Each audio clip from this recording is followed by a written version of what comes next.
الحمد لله وكفى والصلاة والسلام على عباده الذين اصطفى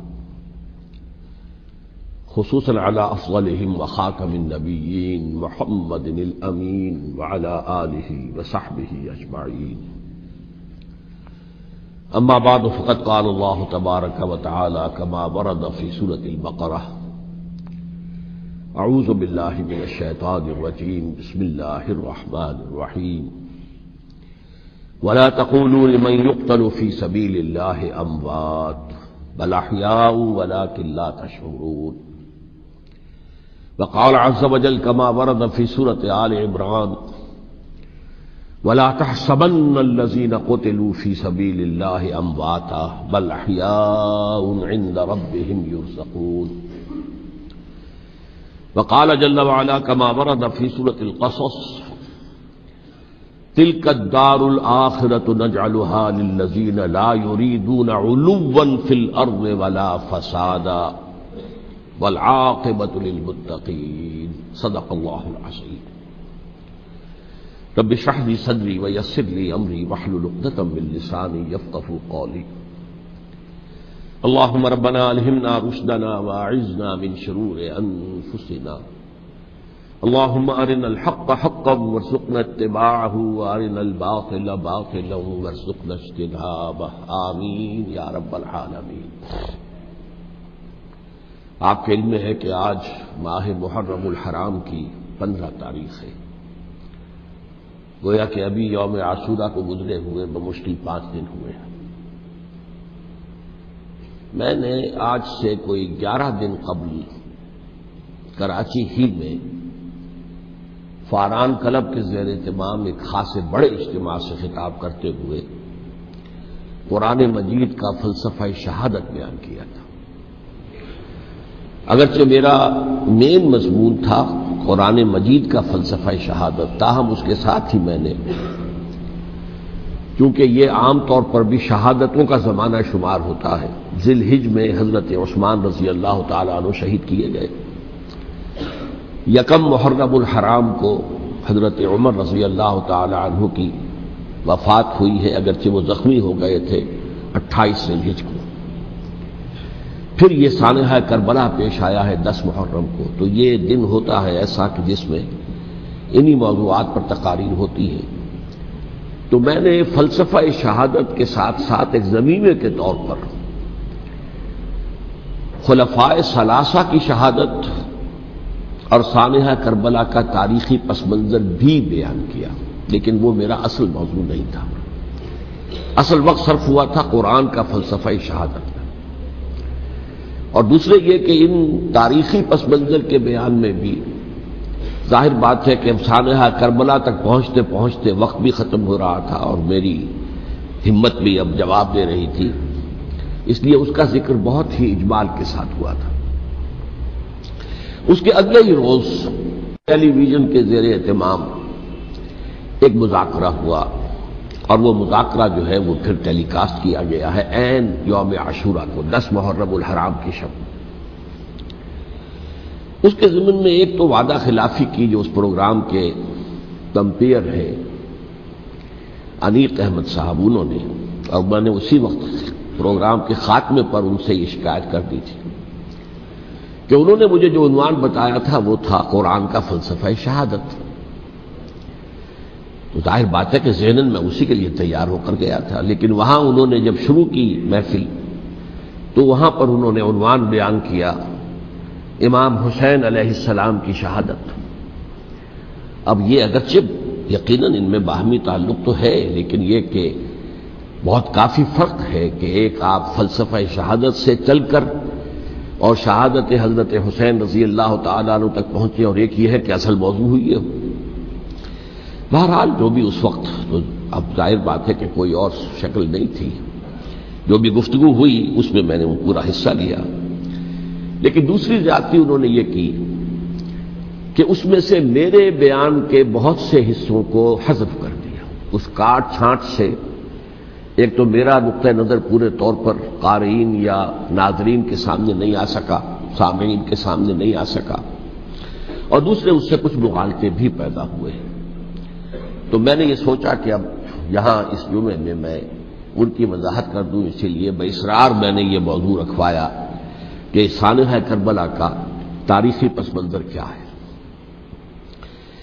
الحمدللہ کہ جہاں تک وہ مذاکرہ جو ان کے ریکارڈنگ روم میں اسٹوڈیو میں منعقد ہوا وہ بہت ہی پرامن، بہت اچھے انداز میں ہوا، اور اس میں کوئی یعنی یوں سمجھیے کہ زیادہ آرگیومنٹ جسے کہتے ہیں اس کی بھی ضرورت پیش نہیں آئی۔ عموماً تمام باتوں پر کنسنسس اور ایک طرح کا اجماع سامنے آیا، اور اس کا خاص سبب یہ ہے کہ میرے علاوہ سنی علماء میں سے تو مولانا احترام الحق تھانوی صاحب تھے، اور وہ بھی بہت صلح کل قسم کے آدمی ہیں، اور شیعہ حضرات میں سے جو دو حضرات تھے وہ بھی نہایت معقول، نہایت سنجیدہ اور نہایت شرافت اور مروت کا مجسمہ نظر آئے۔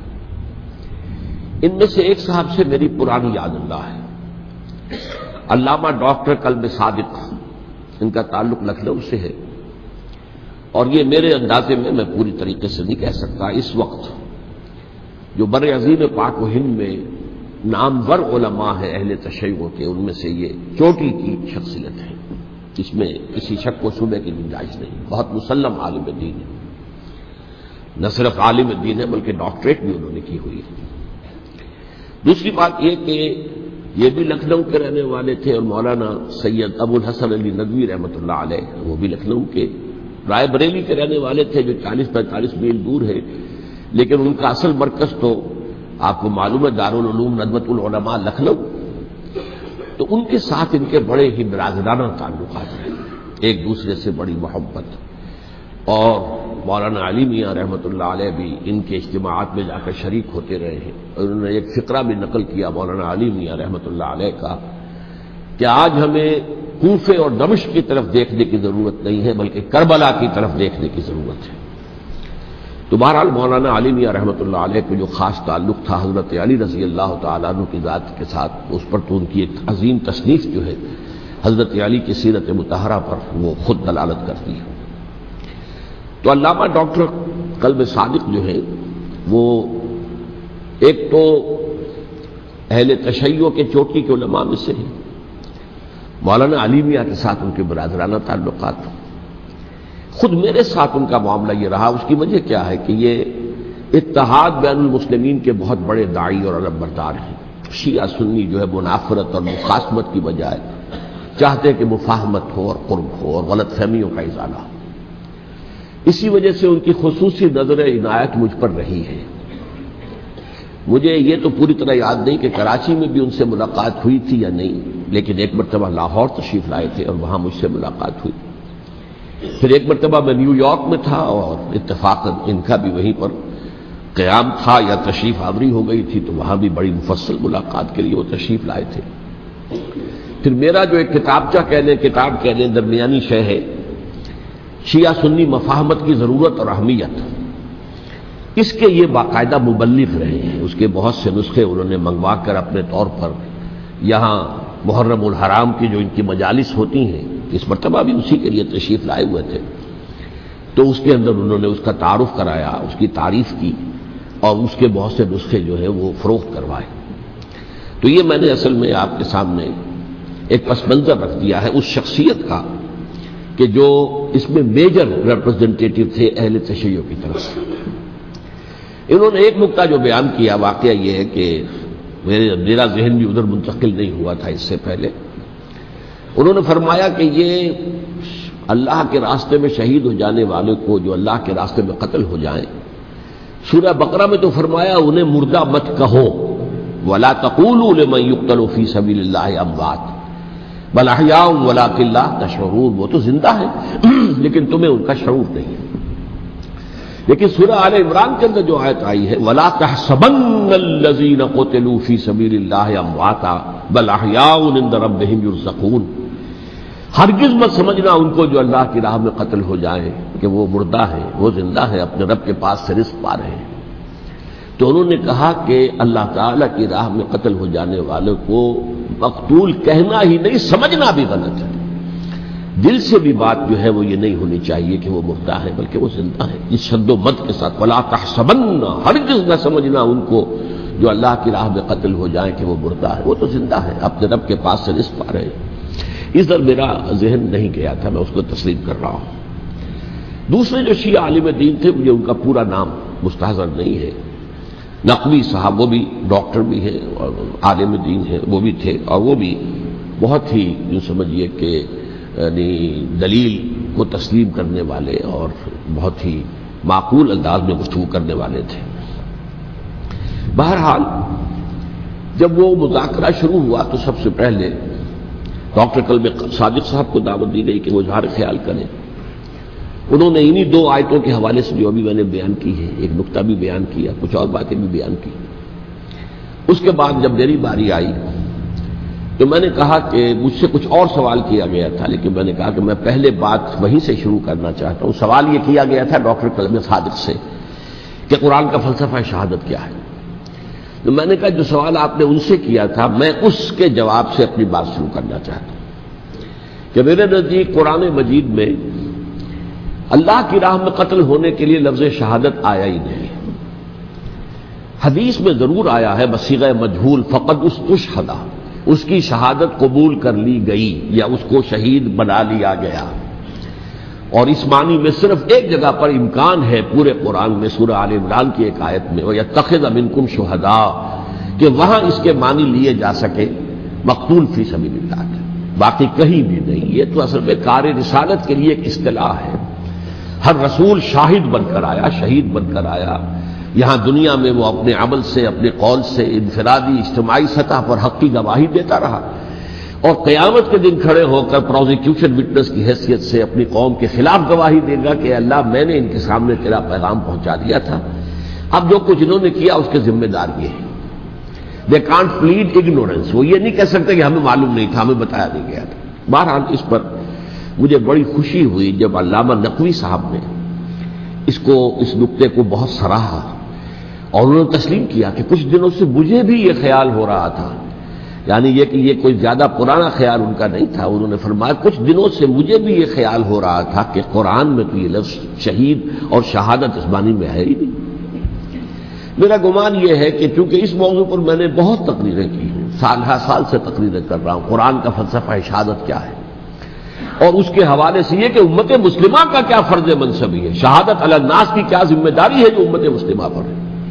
تو یہ تو میری دعوت قرآنی کے اہم مضامین میں سے ہے، تو ہو سکتا ہے کہ میری ہی کسی تقریر کی کوئی اڑتی ہوئی خبر ان کے کانوں تک پہنچی ہو، واللہ عالم، لیکن انہوں نے اس نقطے کو سراہا، اور مجھے اللہ کے فضل و کرم سے مجھے اس پر خوشی ہوئی کہ بجائے اس کے کہ وہ اس پر کوئی آرگیومنٹ کرتے، کوئی بحث و تبحیث کرتے، انہوں نے میری اس بات کو تسلیم کیا اور اس کی گویا کہ تائید کی۔ پھر میں نے عرض کیا کہ جہاں تک خلفائے ثلاثہ کی شہادت کا اور شہادت حسین یا سانحہ کربلا رضی اللہ تعالی عنہم اجمعین کا تعلق ہے، اصل میں اس کو نہیں سمجھ سکتے لوگ جب تک کہ ریولیوشن اور کاؤنٹر ریولیوشن کا فلسفہ سمجھ میں نہ آئے۔ جب کسی ملک میں کسی خطہ ارضی میں کوئی انقلابی تحریک چل رہی ہوتی ہے، ظاہر بات ہے ابتدا میں تو انقلابی لوگ چند ہوتے ہیں، کمزور ہوتے ہیں، ضعیف ہوتے ہیں، ان سے کوئی خطرہ محسوس نہیں ہوتا، لیکن کشاکش کے دوران ایک وقت آ جاتا ہے کہ پھر جو مخالف انقلاب ہیں وہ یہ سمجھ بیٹھتے ہیں، سمجھ جاتے ہیں کہ اب ہماری پیش نہیں جا رہی، اب ہمارا بس نہیں چلے گا، لہذا سر جھکا دو۔ اسے پنجابی محاورے میں کہا جاتا نیوی پاؤ، اس وقت کو گزارو۔ اب اس کے بعد پھر کوئی موقع ملا تو دیکھیں گے کہ اس انقلاب کو ہم انڈو کر سکیں، کاؤنٹر ریولیوشنری موومنٹس۔ یہ اصل میں فلسفہ سمجھ میں نہ آئے اور ریولیوشن کا فلسفہ سمجھ میں نہ آئے تو سیرت النبی سمجھ میں نہیں آ سکتی۔ منہج انقلاب نبوی میری کتاب ہے، اس کو پڑھیے تو سیرت کا وہ تجزیہ آپ کے سامنے آئے گا جو آپ کی آنکھیں کھول دے گا کہ سیرت کو ہم کیا سمجھتے رہے اور سیرت اصل میں ہے کیا۔ بہرحال یہ کاؤنٹر ریولیوشنری موومنٹس تھیں کہ جب عرب میں حضور کو فیصلہ کن قوت حاصل ہو گئی تو جو بھی مخالفین تھے انہوں نے سر جھکا لیا، سرنڈر کیا، اسلام لے آئے، گویا کہ چھپ گئے اسلام کے لبادے میں۔ لیکن وہ تھے اسی طاق میں کہ پھر کبھی موقع ملے تو پھر ہم اس نظام کو دہو بالا کر دیں، تلپٹ کر دیں۔ یہ رد عمل سب سے پہلے خود عرب کے اندر پیدا ہوا، کیونکہ مشرکین عرب کو جب سورہ توبہ کی پہلی 6 آیات نازل ہوئی ہیں جن میں الٹیمیٹم دے دیا گیا کہ اب کسی مشرک قبیلے سے کوئی معاہدہ اللہ کا اور اس کے رسول کا نہیں ہوگا، تمہیں 4 مہینے کی مہلت دی جا رہی ہے، یا ایمان لے آؤ اور یا تمہیں قتل کر دیا جائے گا۔ یہ بہت سخت آیات ہے قرآن کی، سورہ توبہ کی ابتدائی 6 آیات۔ اور حضرت علی رضی اللہ تعالیٰ عنہ کا کہنا یہ ہے کہ اس آپ کو معلوم ہے کہ مصحف میں یہ واحد صورت ہے جس سے پہلے بسم اللہ الرحمن الرحیم نہیں لکھی بھی آپ کو نظر آتی، باقی 113 صورتوں کے شروع میں بسم اللہ الرحمن الرحیم ہے۔ تو کیا وجہ ہے یہاں کیوں نہیں ہے؟ حضرت علی کا فرمانا ہے کہ یہ صورت تو تلوار ہاتھ میں لے کر اتری ہے، اور بسم اللہ الرحمن الرحیم میں اللہ تعالیٰ کے 2 اسماء ہیں، الرحمن الرحیم، تو یہ گویا کہ اس سے متضاد صورتحال ہے کہ اب تمہارے لیے آخری موقع ہے، یا ایمان لے آؤ اور یا قتل کر دیے جاؤ۔ اس میں ایک تیسری گنجائش خود بخود نکلتی تھی، یا یہ ملک چھوڑ کر چلے جاؤ، اور ایسا بہت سے لوگوں نے کیا، لیکن اکثر لوگوں نے گردن چکائی۔ لیکن رد عمل ظاہر ہوا، ایک تو مرتدین کھڑے ہو گئے جنہوں نے نئی نبوتوں کو مان لیا، ایک مانعین زکوٰۃ کھڑے ہو گئے کہ ہم زکوٰۃ تمہیں نہیں دیں گے۔ یہ رد عمل تھا مشرک عرب کا، مشرکین عرب کا۔ اور حضرت ابو بکر رضی اللہ تعالیٰ عنہ کے دفتر فضائل کا یہ بڑا اہم باب ہے، ود این آئرن فسٹ، حالانکہ وہ بہت رقیق القلب، کمزور ضعیف الجسہ انسان تھے، لیکن یہ کہ عظیمت کوہ ہمالیہ جو ہے ان کے اندر ظاہر ہوئی ہے، ود این آئرن فسٹ انہوں نے ان ساری جو رد عمل کی جو تحریکیں تھیں انہیں کچل کر رکھ دیا، اور پھر پورے عرب کو گویا کہ اثر نو اس میں اسلام کے نظام کو کنسالیڈیٹ کر کے حضرت عمر کے حوالے کر دیا رضی اللہ تعالیٰ عنہ۔ حضرت عمر کے زمانے میں جو جنگیں ہوئیں اس میں سلطنت روما جو ہے، جو اس وقت کی 2 سپر پاورز تھیں، سلطنت روما قیصر روم، ہرقلیس ہرقل تھا اس وقت کا جو رومی جو قیصر روم تھا، حکمران تھا، شہنشاہ تھا، اور دوسری طرف ایرانی مملکت تھی، خسرو پرویز تھا۔ لیکن یہ کہ عیسائیت کے ساتھ اسلام کا اس طرح کا تصادم نہیں ہوا تھا حضور کے زمانے میں، بلکہ نجاشی رحمۃ اللہ علیہ نے تو مسلمانوں کو پناہ دی تھی۔ مقوقس پیٹریارک جو تھے اس کے الیگزینڈریا کے، انہوں نے حضور کے جو نامہ مبارک گیا تھا اس کا بہت اکرام کیا، تکریم کی، تحفے بھیجے حضور کی خدمت میں۔ ہرقل نے بھی کوشش کی تھی کسی طریقے سے، جیسے کوئی 250 برس پہلے یا 300 برس پہلے، 300 برس پہلے جیسے کانسٹنٹائن جو ایمپرر تھا روم کا، اس نے عیسائیت قبول کی تھی اور ساری سلطنت عیسائی ہو گئی تھی، لہذا اس کی سلطنت باقی رہی، اس کی حکومت باقی رہی۔ اسی طرح ہم سب مسلمان ہو جائیں، لیکن اس میں وہ ناکام ہو گیا۔ لیکن یہ کہ کوئی اس نے کنفرنٹیشن نہیں کی حضور سے۔ البتہ ایران کا معاملہ یہ تھا کہ اس کے پرخ چڑھ گئے، اس نے حضور کے نامہ مبارک کو چاک کیا تھا، حضور نے فرمایا جب اطلاع ملی کہ اس نے اپنی سلطنت کو چاک کر دیا ہے، اس کے ٹکڑے کر دیے۔ بہرحال وہاں رد عمل شدید تھا، اور ایرانی جان لیجئے کہ ان کے اندر بہت سٹرانگ نیشنلزم ہے، آج بھی ہے سٹرانگ نیشنلزم، لہذا ان کے ہاں رد عمل شدید تھا۔ ان کی تو سلطنت ختم ہو گئی، نسیہ منسیہ ہو گئی، وجود ہی نہیں رہا۔ لہذا وہاں سے جو کاؤنٹر ریولوشن شروع ہوا ہے وہ پھر ہرمزان جو ایک بہت بڑا جرنیل تھا، اس نے بڑی عیاری کے ساتھ اپنی جان بچائی تھی۔ یہ بڑا دلچسپ واقعہ ہے کہ وہ یعنی کنڈمڈ تھا اسلامی حکومت کی طرف سے، خلافت کی طرف سے، کہ وہ جہاں بھی پایا جائے اس کو قتل کرنا ہے۔ حضرت عمر کی عدالت میں لا کے پیش کیا گیا، حضرت عمر نے کہا یہ واجب القتل ہے، قتل کر دو اس کو۔ اس نے کہا اچھا مجھے ذرا پانی پلا دیجیے۔ حضرت عمر نے فرمایا ٹھیک ہے بھائی، پانی لاؤ، پانی دے دو۔ پانی کا کٹورا کہ مجھے پہلے ضمانت دیجیے کہ جب تک میں یہ پانی نہ پی لوں مجھے قتل نہیں کیا جائے گا۔ ہاں ہمارا وعدہ ہے۔ اس نے وہ کٹورا پھینک دیا پانی کا، کرو مجھے قتل کیسے کرو گے، میں نے وہ پانی تو نہیں پیا۔ اس سے اپنے آپ کو بچایا اس نے۔ بہرحال آپ اختلاف کر سکتے ہیں کہ حضرت عمر کو اس عذر کو قبول نہیں کرنا چاہیے تھا، لیکن بہرحال ان کی اپنی مروت اور شرافت تھی کہ اپنے وعدے کا پاس کیا۔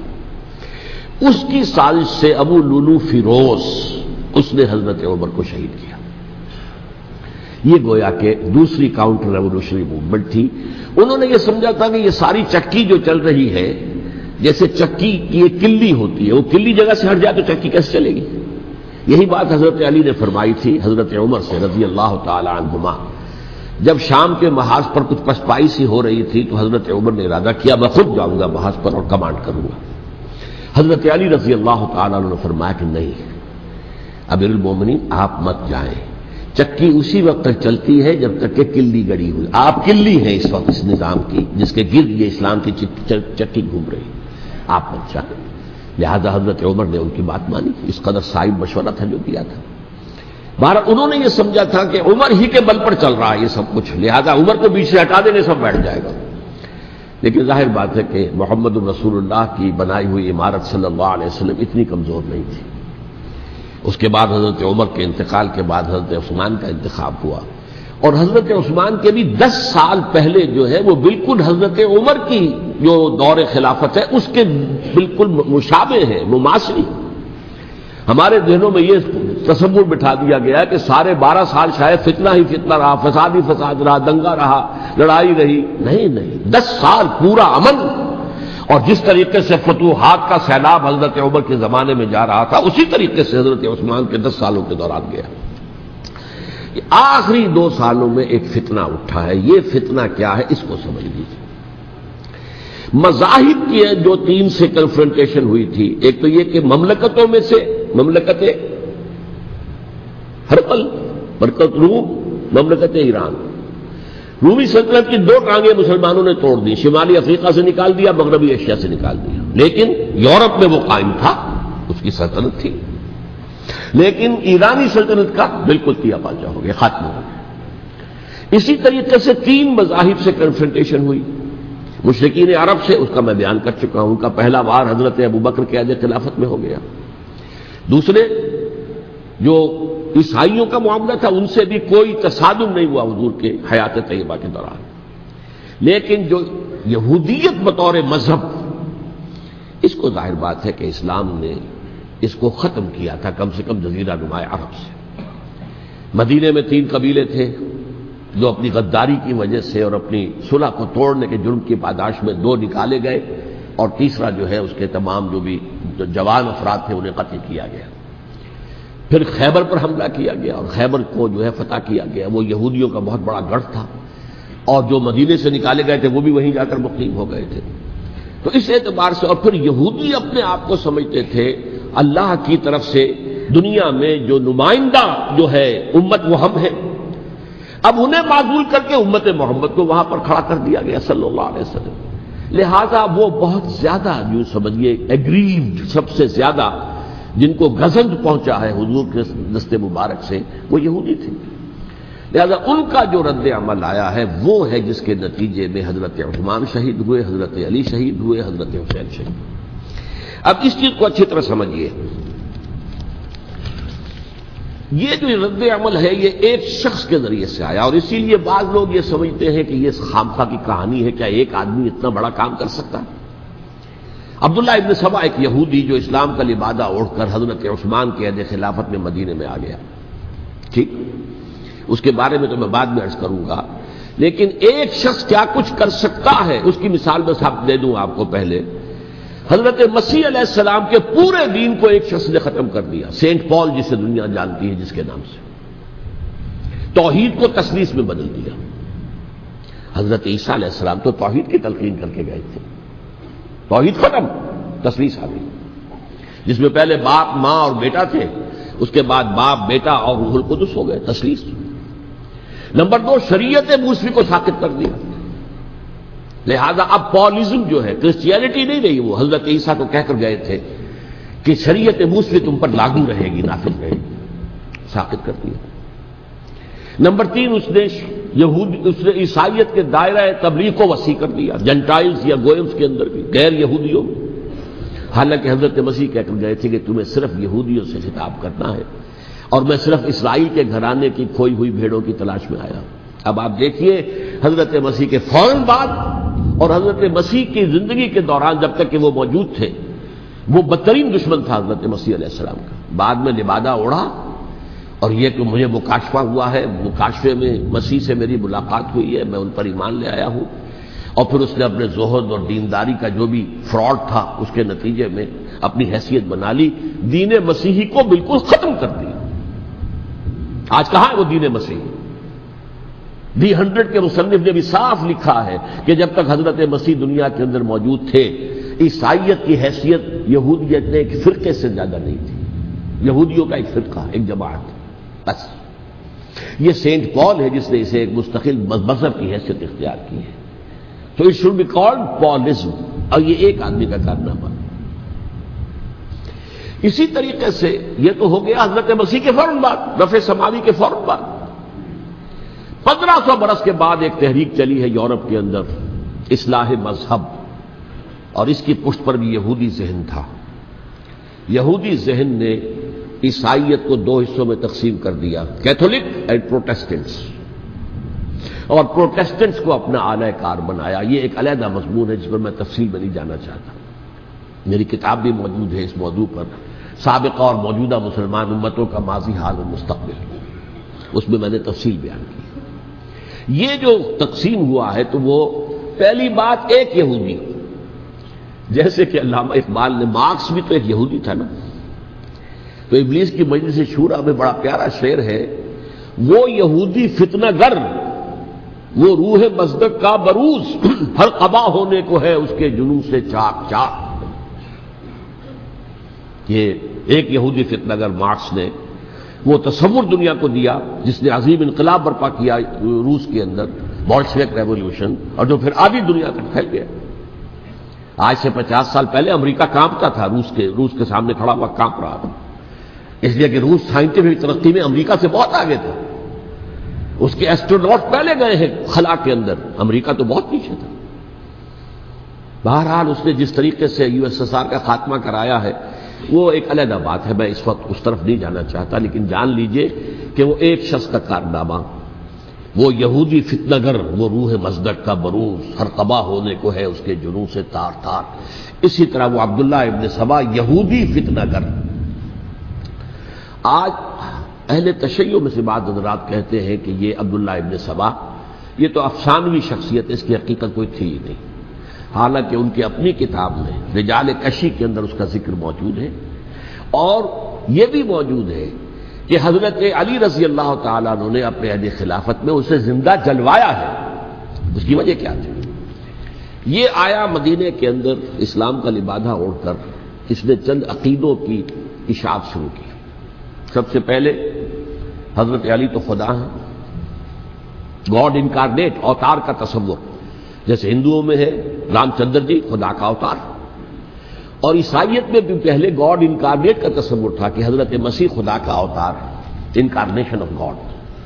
تو اس نے کہا کہ حضرت علی تو خدا کا اوتار ہے، خدا ہے۔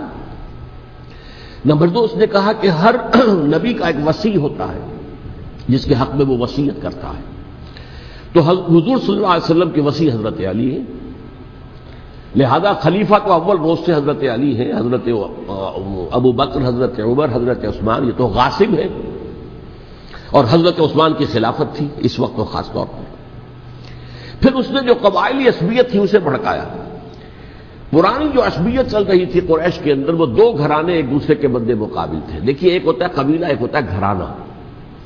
ہمارے پنجاب میں ایک قبیلہ ہے وٹو قبیلہ، اس کے گھرانے بہت سے، مانے کے، لالے کے، سجے کے، شامد کے، یعنی کوئی لالا تھا ان میں سے بڑا، ان کے بیٹے ہو گئے لالے کے، ان کی اولاد، خاندان یہ کہلاتے ہیں۔ قبیلہ ایک، یہ وٹو قبیلہ۔ تو قبیلہ تھا قریش، اس میں گھرانے بہت تھے، بنو ہاشم، بنو امیہ، بنو تیم، بنو عدی، یہ بہت سے گھرانے تھے۔ تو چوٹی کے 2 گھرانے جو تھے وہ بنو ہاشم اور بنو امیہ، ان کے درمیان چپقلش تھی، مقابلہ، مسابقت، اور یہ مسابقت فی الخیر بھی ہوتی تھی۔ اگر انہوں نے غریبوں کو کھانے کھلائے ہیں تو ہم ان سے بڑھ کر کھلائیں گے، اگر وہ حاجیوں کی خدمت کرتے ہیں تو ہم ان سے بڑھ کر کریں گے۔ تو ان کے اندر یہ مسابقت فی الخیر بھی تھی، لیکن چپقلش تھی کہ کوئی ہم سے آگے نہ نکل جائے، وہ سمجھتا تھا وہ آگے نہ نکل جائے۔ اس شخص نے اس پرانی عصبیت کو تازہ کیا کہ حضور تو بنو ہاشم میں سے تھے، لہذا خلافت حق ہے بنو ہاشم کا، یہ غاصب ہیں۔ اس سے پہلے 2 خلفاء جو تھے وہ نہ بنو ہاشم سے تھے نہ بنو امیہ سے تھے۔ حضرت ابو بکر بنو تیم میں سے تھے، چھوٹا قبیلہ تھا۔ حضرت عمر بنی عدی میں سے تھے، وہ بھی چھوٹا قبیلہ تھا۔ یہ حضرت عثمان پہلے خلیفہ جو بنو امیہ میں سے تھے، جن کی پرانی چپقلش بنو ہاشم سے تھی۔ اب اس کو موقع مل گیا کہ پرانی قبائلی عصبیت کو بھڑکائے۔ یہ ہے اصل میں اس فتنے کا پس منظر عبداللہ ابن سبا نے جو آ کر پھیلایا ہے، اور اس کی تفصیل میں اس وقت میں نہیں جا سکتا، کیسے یہ فتنہ پروان چڑھا، کیا انہوں نے اسٹریٹجی اختیار کی، کہ یہ کیا کرتے تھے، گروہ بنا کر بھیجتے تھے لوگوں کو، کوفے میں جاؤ تو وہاں پر دمشق کے گورنر کے خلاف اور مصر کے گورنر کے خلاف الزامات لگاؤ، اس نے یہ کیا، وہ غبن کر گیا، وہ یہ کر گیا، وہ خیانت کر رہا ہے، وہ رشتہ داروں کو پال رہا ہے، اور عثمان کے خلاف بھی تقریریں کرو رضی اللہ تعالی عنہ۔ دمشق میں جاؤ تو کوفے کے گورنر کے خلاف، کیونکہ دمشق کے گورنر کے خلاف بات کرو گے تو لوگوں کو معلوم ہوگا کہ یہ جھوٹ بول رہے ہیں، لیکن یہ کہ وہاں تو تم بات کرو کوفے کے گورنر کے خلاف اور مصر کے گورنر کے خلاف اور حضرت عثمان کے خلاف۔ مصر میں جاؤ تو بات کرو کوفے کے اور شام کے گورنر کے خلاف اور حضرت عثمان کے خلاف۔ یہ انہوں نے ایسا اٹھایا، اور اس زمانے میں آپ کو معلوم ہے ذرائع رسل و رسائل تھے نہیں، نہ اس فتنے کی پتہ چل سکا جب تک کہ وہ فتنہ جو ہے پوری طرح برگو بار لا کر تراور درخت نہیں بن گیا۔ اس کے نتیجے میں حضرت عثمان رضی اللہ تعالی عنہ شہید ہوئے، اور خلیفہ پھر حضرت علی رضی اللہ تعالی عنہ کو انہی سوائیوں نے، جنہوں نے گھیراؤ کیا تھا، جنہوں نے حضرت عثمان کو شہید کیا ہے، یہی حضرت علی رضی اللہ تعالیٰ عنہ کے ارد گرد ہوئے، اور حضرت علی رضی اللہ تعالیٰ عنہ بھی نہیں چاہتے تھے خلافت کی بیعت لینا، لیکن آخر کیا کرتے؟ کیا وہ امت کو بغیر خلیفہ کے چھوڑ دیتے؟ حضرت زبیر سے کہا گیا، انہوں نے نہیں مانا، رد کر دی بات۔ حضرت طلحہ سے کہا گیا، انہوں نے نہیں مانا، حضرت علی سے کہا گیا، اب عشرہ مبشرہ میں سے یہی تو تھے نا، لہذا انہوں نے تسلیم کر لیا، خلافت ہو گئی۔ لیکن اس کے بعد جو خانہ جنگی ہوئی ہے، اس خانہ جنگی کے نتیجے میں نوٹ کر لیجئے کہ 1,00,000 کے قریب مسلمان ایک دوسرے کی تلواروں اور نیزوں اور برچھیوں اور تیروں سے ختم ہو گئے، ہلاک ہو گئے۔ یہ ہماری تاریخ کا تاریخ ترین باب ہے۔ 5 سال، 4.5 سال حضرت علی کی خلافت کے، اور 6 مہینے حضرت حسن کی خلافت کے رضی اللہ تعالی عنہ۔ اس سے کیا ہوا کہ ایک طرف تو اسلام کی جو توسیع ہو رہی تھی، تھمتا نہ تھا کسی سے سیل رواں ہمارا، وہ سیلاب رک گیا، انٹرنل سیبوٹاج ہو گئی نا، اب تو اندر ہی آپس ہی میں اگر دست و گریبان ہو گئے تو باہر اب کیا توسیع کرتے ہیں، وہ توسیع کا عمل رک گیا۔ اور یوں سمجھیے کہ جیسے ٹرک اگر کبھی چل رہا ہو، بھرا ہوا ہو، لوڈڈ، اور وہ چڑھائی چڑھ رہا ہو، تو اگر کہیں موشن ٹوٹ جائے، ٹرک کو رکنا پڑے، تو ڈرائیور کے جان پر بن جاتی، اس لیے کہ اس کو دوبارہ سٹارٹ کرنا، اور جبکہ وہ چڑھائی پر ہے، انکلائن پر ہے، آسان کام نہیں ہوتا، خطرہ ہوتا ہے وہ پیچھے جو ہے وہ نہ جائے، اور پہاڑی علاقوں میں آپ کو معلوم ہے ذرا پیچھے چلے جانے کا مطلب جو ہے بہت خطرناک جو ہے نتیجہ نکل سکتا ہے۔ بہرحال حضرت علی رضی اللہ تعالیٰ عنہ نے اپنے خلافت میں ایک کام یہ کیا، اب اس کی کیا مصلحتیں تھیں یہ تو انہی کے علم میں ہوگا، ہم قیاس کر سکتے ہیں، اور میں اس میں نہیں جانا چاہتا۔ ابھی تک خلافت کا مرکز تھا مدینہ منورہ، حضرت ابوبکر، حضرت عمر، حضرت عثمان، وہیں جہاں حضور صلی اللہ علیہ وسلم رہے تھے اور جہاں پر کہ حضور مدفون تھے۔ لیکن حضرت علی نے اپنا مرکز جو ہے وہ کوفہ بنا دیا۔ اچھا، اس کی ایک ظاہری وجہ یہ سمجھ میں آتی ہے کہ اسلام کا جو پھیلاؤ ہو گیا تھا، وہ سلطنت اتنی وسیع ہو گئی تھی کہ مدینہ منورہ بہت جنوب میں اور بڑے صحرا کو عبور کر کے جانا ہوتا تھا۔ کوفہ جبکہ ایسی مقام پر تھا کہ جہاں سے مشرقی راستہ جا رہا ایران کو، عراق کے اندر تو ہے وہ شہر کوفہ، اور پھر ایران اور خراسان اور ہندوستان کو راستہ جا رہا ہے، وہیں سے شمال کی طرف جا رہا ہے، شام کی طرف اور ترکی کی طرف، اور وہاں سے پھر یہ کہ مغربی افریقہ کو بھی کنٹرول کرنا، جو شمالی افریقہ کو، وہ بھی آسان تھا۔ بہرحال حضرت علی نے کوفہ کو اپنا مرکز بنایا، اور نتیجہ یہ ہوا کہ سبائیوں کا بھی مرکز وہی بن گیا، چونکہ انہوں نے اپنے آپ کو گردا گرد رکھا حضرت علی کے رضی اللہ تعالیٰ۔ اب ظاہر بات ہے کسی پرٹیکولر پرسن کے خلاف تو کوئی مقدمہ موجود تھا نہیں، بلکہ جب جنگ جمل ہو رہی تھی، ابھی جنگ نہیں ہوئی تھی، حضرت عائشہ، حضرت طلحہ، حضرت زبیر وہ لے کر آئے تھے لشکر اس مطالبے کے لیے کہ حضرت عثمان کے قاتلوں کو سزا دی جائے، قصاص لیا جائے۔ حضرت علی رضی اللہ تعالیٰ عنہ سے گفت و شنید ہو رہی تھی، حضرت علی جو ہے اس پر آمادہ ہو گئے کہ ٹھیک ہے، میں جو بھی قاتلین عثمان ہیں ان کو گرفتار کر کے سزا دوں گا۔ عین اسی وقت کوفے کی مسجد کے اندر جو ہے 10,000 کا مجمع کھڑا ہو گیا، ہم سب قاتل عثمان ہیں، لو ہم سے بدلہ کہاں سے ہوگا. اور انہوں نے کیا کیا؟ جاتے ہی جنگ چھیڑ دی. جب چھڑ جائے تو یا مرو یا مارو، اس کے علاوہ تو کوئی چارہ کار ہوتا ہی نہیں. ایک رات میں 10,000 مسلمان شہید ہوئے، جن میں 2 عشرہ مبشرہ میں سے حضرت زبیر اور حضرت طلحہ رضی اللہ تعالیٰ عنہ. تو یہ صورت تھی، سبائیوں نے گھیراؤ کیا حضرت علی کا رضی اللہ تعالیٰ. حضرت معاویہ دعوے دار نہیں تھے خلافت کے، قطعاً نہیں. ان کا صرف ایک دعویٰ تھا، اور وہ یہ تھا کہ عثمان کے قاتلوں کو گرفتار کرو، یا خود سزا دو یا ہمارے حوالے کرو، ہم اس سے قصاص لیں گے. اس لیے کہ قبیلہ بنو امیہ کا تھا اور حضرت امیر معاویہ بنو امیہ میں سے، تو ایک خاندانی طور پر جو ہے ہم قصاص لیں گے ان سے جنہوں نے قتل کیا ہے حضرت عثمان کو. لیکن یہاں ظاہر بات ہے کہ حضرت علی رضی اللہ تعالیٰ عنہ کی طرف سے مطالبہ یہ ہوتا تھا تم پہلے میری بیعت کرو، میرے ہاتھ مضبوط کرو تاکہ میں ان کے خلاف کوئی اقدام کر سکوں. لیکن انہیں یہ اندازہ تھا کہ اگر میں نے بیعت کی تو ظاہر بات ہے کہ حضرت علی تک پہنچنے سے پہلے پہلے مجھے گردن بڑھا دیں گے یہ لوگ، اس لیے کہ سبائی جو ہے وہ آپ کو گھیرے ہوئے. بہرحال ایک عجیب الجھاؤ، ایک ڈائلیما تھا جس کی وجہ سے یہ جنگ چلتی رہی. اور حضرت علی رضی اللہ تعالیٰ عنہ کو انہی کے شیعان علی ہی کے اندر سے وہ جماعت علیحدہ ہوئی تھی جس کو ہم خوارج کے نام سے جانتے ہیں، اور ایک خارجی ملجم ابن ملجم ہی نے حضرت علی کو شہید کیا رضی اللہ تعالیٰ عنہ. پھر حضرت حسن رضی اللہ تعالیٰ عنہ، اب دیکھیے کس قدر صحیح بات تھی جو حضرت علی رضی اللہ تعالیٰ عنہ نے فرمائی جب ان سے کہا گیا کہ کیا ہم آپ کے بیٹے حسن کے ہاتھ پر بیعت کر لیں رضی اللہ تعالیٰ عنہ. فرمایا نہ میں تمہیں اس کا حکم دیتا ہوں نہ میں اس سے روکتا ہوں، یہ تمہارا معاملہ ہے. امرہم شورا بینہم، تم اپنے باہمی مشورے سے جو فیصلہ کرو گے ٹھیک ہے، میں نہ حکم دیتا ہوں نہ روکتا ہوں. اس کا کیا مطلب ہے؟ باپ کے بعد بیٹے کی خلافت ہرگز حرام نہیں ہے، ورنہ کہتے کیسے ہو سکتا میرا بیٹا؟ نہیں، یہ نہیں کہا آپ نے. حضرت عمر سے بھی کہا گیا تھا کہ اپنے بیٹے کو نامزد کر دیں، عبداللہ ابن عمر کو، تو انہوں نے جواب میں کیا کہا؟ اسے تو طلاق دینی بھی نہیں آتی. انہوں نے اپنی کسی زوجہ کو طلاق دی تھی اور اس میں جو صحیح ترین طریقہ ہے وہ اختیار نہیں کیا تھا. انہیں طلاق دینے تک نہیں آتی تو میں اسے خلیفہ بنا لوں. یہ نہیں کہا تھا کہ باپ کے بعد بیٹا خلیفہ نہیں ہو سکتا، یہ تو نہیں تھا. کہیں حرام نہیں ہے، نہ کتاب و سنت میں، نہ کوئی حدیث ہے، نہ کہیں قرآن مجید میں. تو حضرت علی نے بھی فرمایا رضی اللہ تعالیٰ نہ میں روکتا ہوں نہ حکم دیتا ہوں، یہ تمہارا اپنا معاملہ ہے. بہرحال حضرت حسن رضی اللہ تعالیٰ عنہ نے حضرت امیر معاویہ سے صلح کر لی، خلافت ان کے سپرد کر دی. دیکھیے میں حضرت ابوبکر، حضرت عمر، حضرت عثمان، حضرت علی کے ساتھ حضرت حسن کے دور خلافت کو بھی خلافت راشدہ میں سے سمجھتا ہوں. اور تبھی 30 سال پورے ہوتے ہیں اس حدیث کے مطابق کہ حضور نے فرمایا خلافت 30 برس رہے گی پھر ملوکیت آ جائے گی. تو حضرت حسن کا بہت بڑا کارنامہ یہ ہے کہ اس خانہ جنگی کا دروازہ بند کر دیا.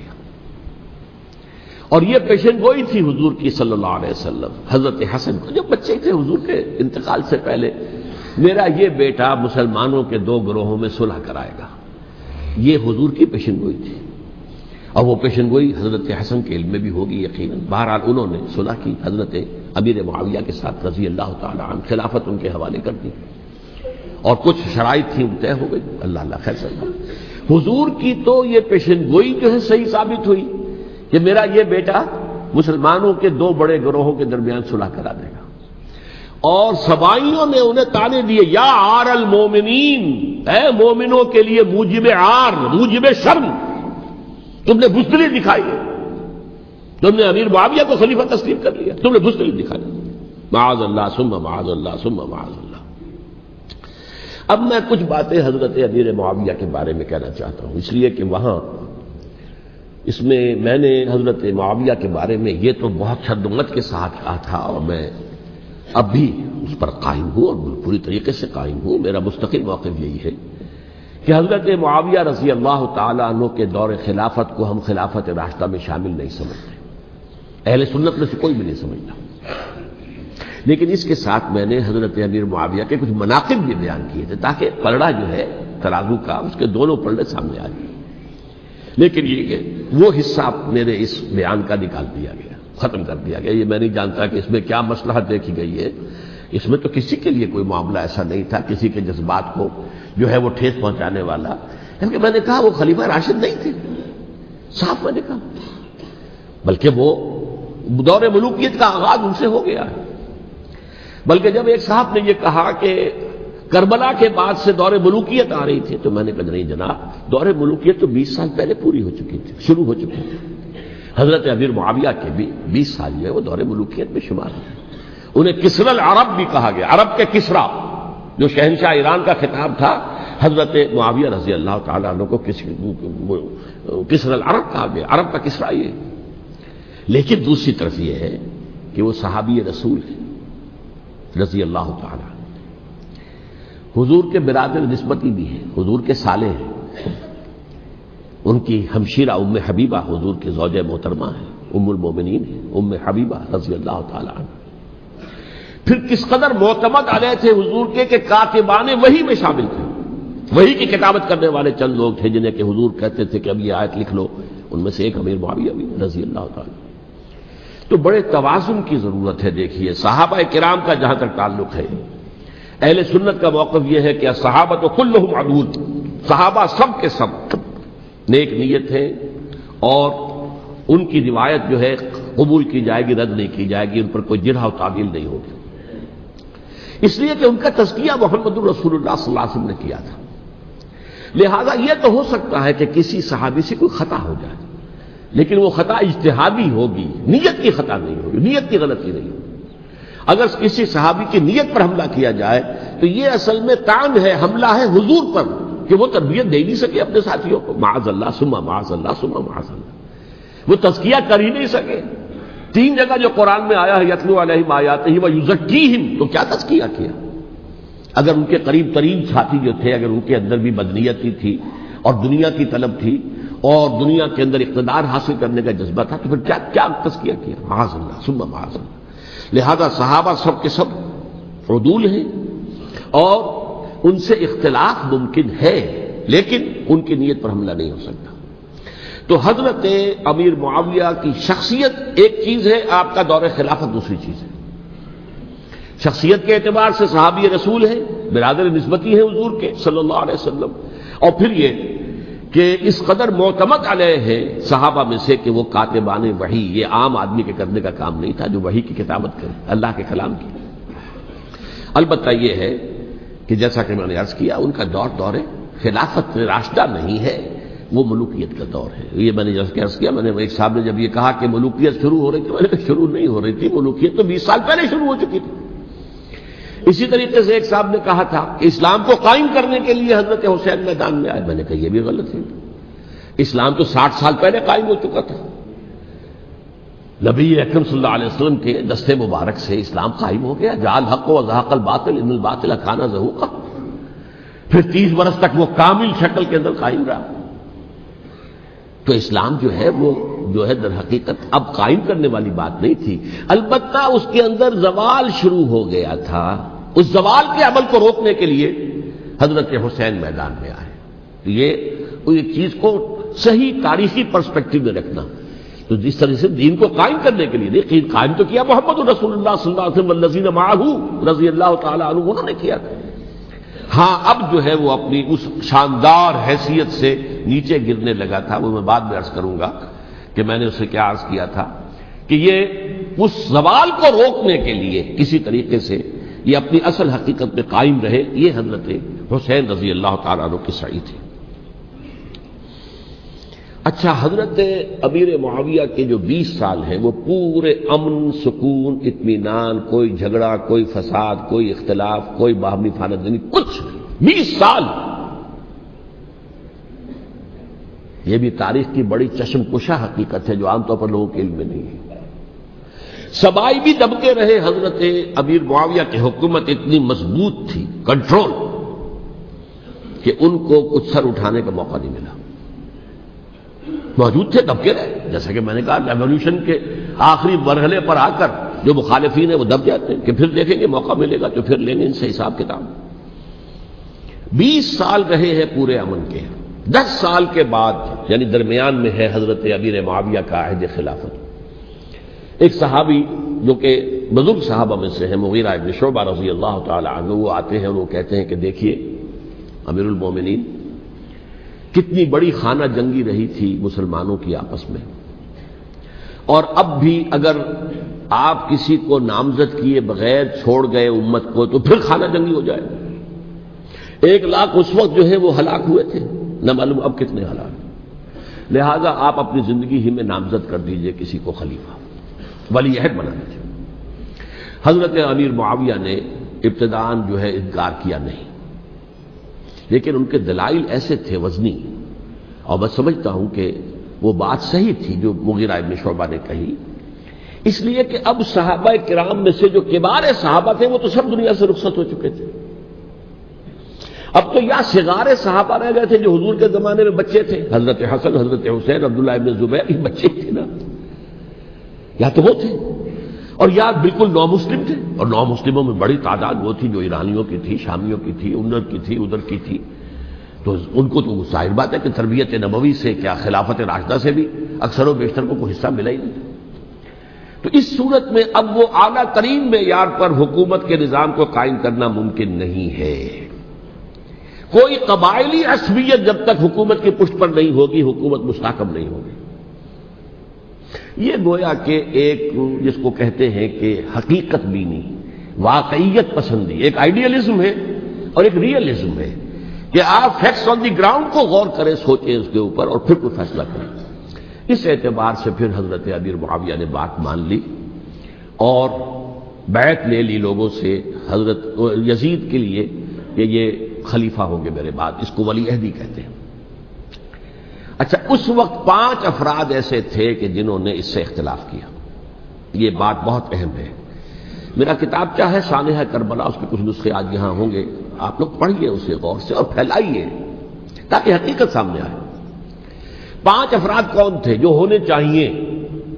ابو بکر فوت ہو گئے، ان کے بیٹے عبد الرحمن ابن ابی بکر. عمر فوت ہو گئے، ان کے بیٹے عبداللہ ابن عمر. عباس فوت ہو گئے، ان کے بیٹے عبداللہ ابن عباس. زبیر فوت ہو گئے، ان کے بیٹے عبداللہ ابن زبیر. اور حضرت حسن جو ہے ان کا انتقال ہو چکا تھا، حضرت علی کے بیٹے حضرت حسین رضی اللہ تعالی عنہ مجمعین.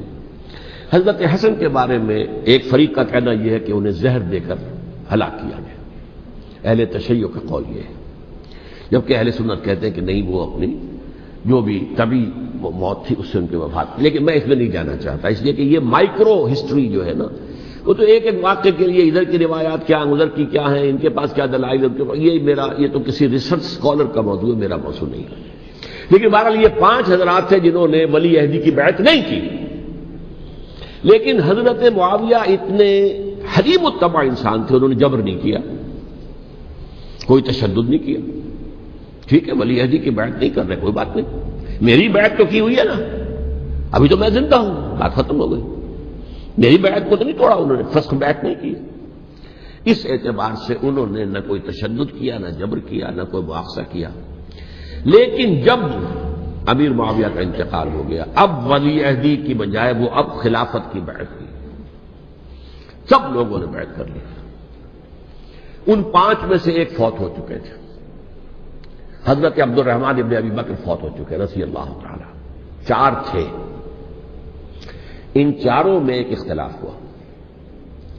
2 کی رائے یہ تھی، عبداللہ ابن عمر، عبداللہ ابن عباس، کہ اگرچہ یہ کام غلط ہوا ہے، اسلام کی روح کے منافی ہوا ہے، یہ بادشاہت کی بنیاد پڑ رہی ہے، لیکن یہ بات ایسی نہیں ہے کہ اس کی بنا پر ہم خانہ جنگی شروع کروا دیں، امت کے اندر خون خرابہ کروائیں، فساد کروائیں. لہذا انہوں نے بیعت کر لی. اب کوئی اگر یہ کہے معاذ اللہ کہ وہ بک گئے تھے یزید کے ہاتھوں، معاذ اللہ ثم معاذ اللہ، وہی بات آپ اختلاف کر سکتے ہیں کہ انہیں نہیں کرنی چاہیے تھی، یہ کوئی رائے رکھے، مجھے اختلاف نہیں. لیکن ان کی نیت پر حملہ کریں گے تو حملہ محمد رسول اللہ پر ہوگا صلی اللہ علیہ وسلم. عبداللہ ابن عمر کون ہیں؟ کتنی حدیثیں ان سے جو ہے وہ منقول ہیں. عبداللہ ابن عباس کون ہیں؟ جنہیں حضور نے جو ہے ان کے لیے دعا کی تھی، اے اللہ فقہہ فی الدین وعلمہ التاویل، اے اللہ اس نوجوان کو دین کا فہم عطا کر اور قرآن کی تعویل اور تفسیر کا علم عطا کر. حبر الامہ کہلاتے ہیں. وہ کہیں پیسوں اور ٹکوں کے عوض بن جانے والے نہیں تھے، انہوں نے امت کی مصلحت دیکھی. نیت جو ہے اس پر حملہ نہ کیجیے، البتہ اختلاف کا حق آپ کو حاصل ہے. 2 حضرات جو ہے ڈٹے رہے کہ نہیں، ہمیں کم وٹ میں ریزسٹ کرنا ہے۔ عبداللہ ابن زبیر عمر کے اعتبار سے وہ بڑے ہیں، مسلمانوں میں سب سے پہلے ولادت مدینے میں جا کر جو ہوئی ہے وہ عبداللہ ابن زبیر کی ہوئی ہے۔ ہجرت کر کے جب مہاجرین وہاں پہنچے کچھ عرصے تک کسی کے ہاں کوئی اولاد نہیں ہوئی تو لوگوں نے تانے دینے شروع کر دیے کہ معلوم ہوتا ہے کہ یہاں آ کر یہ مکے کے رہنے والے جو ہے کمزور ہو گئے ہیں، ان کی ہاں اولاد ہی نہیں ہو رہی۔ پھر عبداللہ ابن زبیر کی ولادت ہوئی ہے، یہ حضرت ابو بکر کے نواسے ہیں، حضور کی زوجہ محترمہ حضرت عائشہ کی بہن حضرت دیکھیے ابھی نام نکل گیا ہے جی، حضرت اسماء رضی اللہ تعالی عنہما، یہ ان کے صاحبزادے ہیں، حضرت زبیر کے بیٹے۔ ان کا فیصلہ ہوا کہ ہمیں رجسٹ کرنا ہے کم وقت میں، ایٹ اینی کاسٹ۔ حضرت حسین ابن علی رضی اللہ تعالی عنہما کا بھی فیصلہ ہوا کہ ہمیں رجسٹ کرنا ہے کم وقت میں۔ البتہ ان میں بھی ایک اختلاف ہو گیا، یعنی یہ دو تو جڑے رہے، ان دو میں اختلاف ہو گیا۔ عبداللہ ابن زبیر کا کہنا یہ تھا کہ ہمیں حجاز میں رہنا چاہیے، یہ سرزمین ہے جس میں نبوت کی برکات سب سے زیادہ ہیں، یہاں ہم مضبوط قلعے کے اندر ہیں، ہمیں یہاں سے جو ہے رجسٹ کرنا چاہیے اور ختم کرنا چاہیے اس نظام کے اندر جو خرابی آ گئی ہے اس کو۔ حضرت حسین رضی اللہ تعالیٰ عنہ کے پاس خطوط کا تانتا بنا ہوا تھا، کوفے سے لوگ خط لکھ رہے تھے، آئیے آئیے آئیے، ہم آپ کے ہاتھ پر بیعت کریں گے، ہم آپ کے ہاتھ پر بیعت کریں گے، ہم آپ کے ہاتھ پر بیعت کریں گے۔ یہی وہ کوفہ جو حضرت علی کا دارالخلافہ رہا تھا اور جو پھر صبائیت کا گڑھ بن گیا تھا۔ چنانچہ حضرت حسین نے حضرت مسلم بن عقیل کو بھیجا وہاں پر کہ میرے نمائندے کی حیثیت سے جا کر وہاں پر بیعت لو۔ 10-12 ہزار افراد نے بیعت کر لی، لیکن اس کے بعد یزید کی طرف سے گورنر بنا کے بھیجا گیا ابن زیاد کو۔ ابن زیاد نے آ کر جو تشدد کیا اور سختی کی تو سب کے سب بیعت توڑ کر اور سب منحرف ہو گئے۔ مخلصین تو وہ تھے نہیں، الکوفی لایوفی، کوفی جو ہے وہ تو کوئی وعدہ وفا کرنے والا ہوتا ہی نہیں، بیعت توڑ دی۔ فمن نقص فانما ينقص على نفسه، بیعت کے بعد بیعت توڑ دینا بہت بڑا گناہ ہے، توڑ دی۔ ادھر اطلاع مل گئی حضرت حسین کو، چل چکے تھے وہ، راستے میں تھے کہ وہاں تو مسلم بن عقیل شہید ہو گئے اور سب لوگوں نے بیعت توڑ دی۔ اب واپس جانا چاہتے تھے لیکن مسلم بن عقیل کے بیٹے جو ہے اڑ گئے۔ یہ عرب کی اپنی ایک جو ہے پرانی ان کی حمیت اور ان کا قبائلی نظام کہ اب ہم اپنے والد کے خون کا قصاص لیے بغیر نہیں جائیں گے۔ حضرت حسین رضی اللہ تعالیٰ عنہ کی مروت اور شرافت کہ یہ میرا ساتھ دینے کے لیے آئے تھے، اب میں ان کا ساتھ نہ دوں تو یہ تو شرافت اور مروت کے خلاف ہے۔ کہا اچھا چلو چلتے۔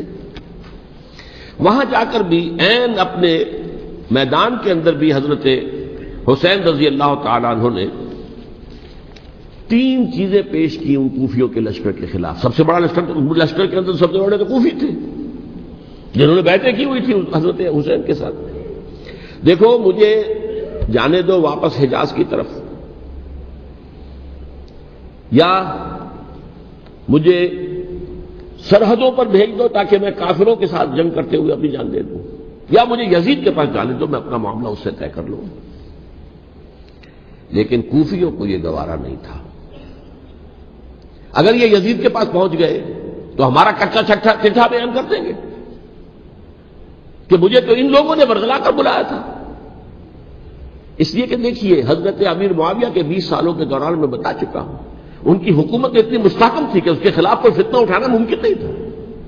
اب کیونکہ چینج اوور ہوا تھا، اور چینج اوور میں آپ کو معلوم ہوتا ہے کہ ایک جس کو کہتے ہیں every thing is in the melting پاٹ، ابھی تو یہ درمیان کے اندر معاملہ ہے، تو انہیں موقع ملا، سر اٹھایا حضرت حسین رضی اللہ تعالیٰ عنہ کو، جو خطوط لکھے جس کے کہ تھیلے کے تھیلے اور بوریوں کی بوریاں بھری ہوئی حضرت حسین کے ساتھ تھی، وہ کہا کہ آئیے ہم آپ سے بیعت کریں گے۔ انہوں نے نہیں مانا، اور اصل میں حضرت حسین کے قاتل وہ کوفی ہیں، وہ بزدل، وہ منافق جنہوں نے بیعت کر کے بیعت توڑی، اور اب وہ آ گئے کہ اگر یہ حسین رضی اللہ تعالیٰ عنہ بچ کر کہیں یزید کے پاس پہنچ گئے تو پھر ہمارا کچا چٹھا جو ہے وہ سامنے آ جائے گا اور ہماری پھر شامت آ جائے گی۔ لہذا انہوں نے قتل کیا حضرت حسین کو رضی اللہ تعالیٰ عنہ۔ ایک بات جو علامہ ڈاکٹر قلب صادق نے فرمائی، اور میرے علم میں یہ بات پہلے نہیں تھی، وہ یہ کہ حضرت حسین کے قتل کا فتویٰ ایک بہت بڑے مفتی نے دیا تھا۔ یہ بات بھی ذرا سمجھ لیجیے۔ حضرت حسین رضی اللہ تعالیٰ عنہ کے قتل کا فتویٰ ایک بہت بڑے مفتی نے دیا تھا. کیوں دیا تھا؟ اس لیے کہ حضور کی احادیث موجود ہیں کہ جب ایک شخص کی ایک خلیفہ کی بیعت ہو جائے تو دوسرا اگر کھڑا ہو تو اسے قتل کر دو. کھلی حدیث. اسی لیے ایک بہت بڑے مفسر بھی ہیں، فقیہ بھی ہیں، قاضی ابن العربی رحمۃ اللہ علیہ. ایک ابن عربی ہیں الف لام کے بغیر، ابن عربی، وہ بہت بڑے صوفی ہیں، فلسفی ہیں، اندلس کے ہیں. یہ قاضی ابن العربی ہیں جنہوں نے قرآن کی ایک تفسیر لکھی ہے اس اعتبار سے کہ صرف ان آیات کی تفسیر جن سے کہ فقہی احکام جو ہے ان کا استنباط ہوتا ہے. یہ دو تفسیریں اس طور سے لکھی گئی ہیں قرآن مجید کی. احکام القرآن ان کا نام ہے دونوں کا، جن میں سے ایک جو ہے قاضی ابن العربی کی ہے. ان کا ایک جملہ نقل ہوتا ہے، قتل الحسین بسیف جدہ، حسین قتل ہو گئے اپنے ہی نانا کی تلوار سے. وہ تلوار کیا تھی؟ جب کسی کی بیعت ہو چکی ہو پھر کوئی کھڑا ہو مدعی خلافت قتل. میرے نزدیک حضرت حسین مدعی خلافت نہیں تھے. یہ بات اس وقت سامنے لوگوں کے نہیں آئی، بلکہ حکومت نے یہ باور کرا دیا کہ یہ تو باغی ہے، یہ مدعی ہے خلافت کے. انہوں نے تو دعویٰ نہیں کیا خلافت کا، وہ تو صرف اس عمل کو روکنے کے لیے میدان میں آئے تھے.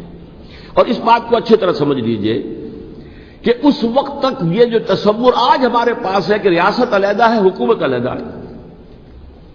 State of Pakistan, we are loyal to the state of Pakistan. ہم ریاست پاکستان کے وفادار ہیں، گورنمنٹ آف پاکستان کے وفادار نہیں ہیں. We are not loyal to the government. Government تو کبھی بے نظیر کی تھی، ہم اس کے خلاف تحریک چلا رہے تھے، یا کبھی کسی اور کی تھی اس کے خلاف تحریک چل رہی ہے، یا کبھی ضیاء الحق کی تھی اس کے خلاف تحریک چل رہی ہے. گورنمنٹ کو بدلنا تو عوام کا حق ہے. آج اس وقت نہیں تھا. اس وقت ریاست اور حکومت کا کوئی فرق نہیں تھا. لہذا جو حکومت سے اختلاف کرے گویا کہ باغی ہے.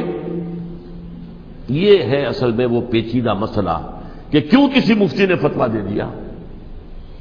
اس لیے کہ اس وقت تک ریاست اور حکومت کا فرق واضح نہیں تھا دنیا پر. یہ تو ابھی کوئی 100-150 سال کی بات ہے کہ آج ہمارا جو پولیٹیکل سائنس کا ایولیوشن ہوا ہے وہ اسٹیج تک پہنچ گیا ہے کہ اسٹیٹ علیحدہ ہے، حکومت علیحدہ ہے. حکومت تو اسٹیٹ کے 3 آرگنز میں سے ایک آرگن ہے. ایڈمنسٹریشن حکومت کی ہے، جوڈیشری ہے اور لیجسلیچر ہے. 3 آرگنز ہیں بڑے بڑے، ان میں سے ایک ہے. تو حکومت کو بدلنا تو عوام کا حق ہے، چاہے وہ ووٹ کے ذریعے بدلیں، چاہے ایجیٹیشن. اگر پرامن ایجیٹیشن ہے اس سے حکومت کو بدلنے کا حق حاصل ہے دستوری طور پر ہر اعتبار سے. اس وقت یہ نہیں تھا. لہذا صورتحال یہ بن گئی کہ حکومت وقت نے باور کرا دیا مسلمانوں کو. ورنہ سوچئے نواسہ رسول کو قتل کرنا کوئی آسان کام تھا. آخر سب کلمہ گو تھے کہ نہیں تھے؟ کلمہ گو تو تھے نا، اور حضور سے عقیدت اور محبت میں کمی. لیکن یہ کہ فتویٰ اگر ایک بہت بڑے مفتی کا، جو کہ حضرت علامہ ڈاکٹر کلب صادق صاحب نے فرمایا، مجھے اس مفتی کا نام بھی معلوم نہیں، کہ ایک مفتی ہی کا فتویٰ تھا وہ، جس کے بنا پر اب ان لوگوں نے حضرت حسین کو قتل کیا. اور یہی وجہ ہے کہ انہوں نے پھر خیموں کو بھی آگ لگا دی. بھائی حالانکہ دیکھیے اگر دشمنی کا انتقام ہوتا تو حضرت علی بن حسین جو بیمار تھے، جو بعد میں زین العابدین رحمت اللہ علیہ کے نام سے پھر یہ اہل تشیع کے چوتھے امام معصوم ہیں، حضرت علی، حضرت حسن، حضرت حسین اور پھر حضرت علی بن حسین زین العابدین رحمت اللہ علیہ، کیا ان کو بھی قتل کر دیتے؟ حضرت حسین کی نسل ہی ختم ہو جاتی. لیکن نہیں کیا. آگ کیوں لگائی؟ آگ اس لیے لگائی کہ وہ جو ڈاکومنٹری پروف ہے ہماری غداری کا یزید کے خلاف حضرت حسین کو جو ہم نے دعوت دی، وہ جو ڈاکومنٹری پروف خطوط کی شکل میں موجود ہے وہ ختم ہو جائے، ڈسٹرائے ہو جائے. اس کے لیے انہوں نے خیموں میں آگ لگائی. بہرحال یہ ہے تاریخی پس منظر. یہ اسی سبائی فتنے کا تسلسل ہے جس نے سب سے پہلے حضرت عثمان کی جان لی رضی اللہ تعالیٰ عنہ.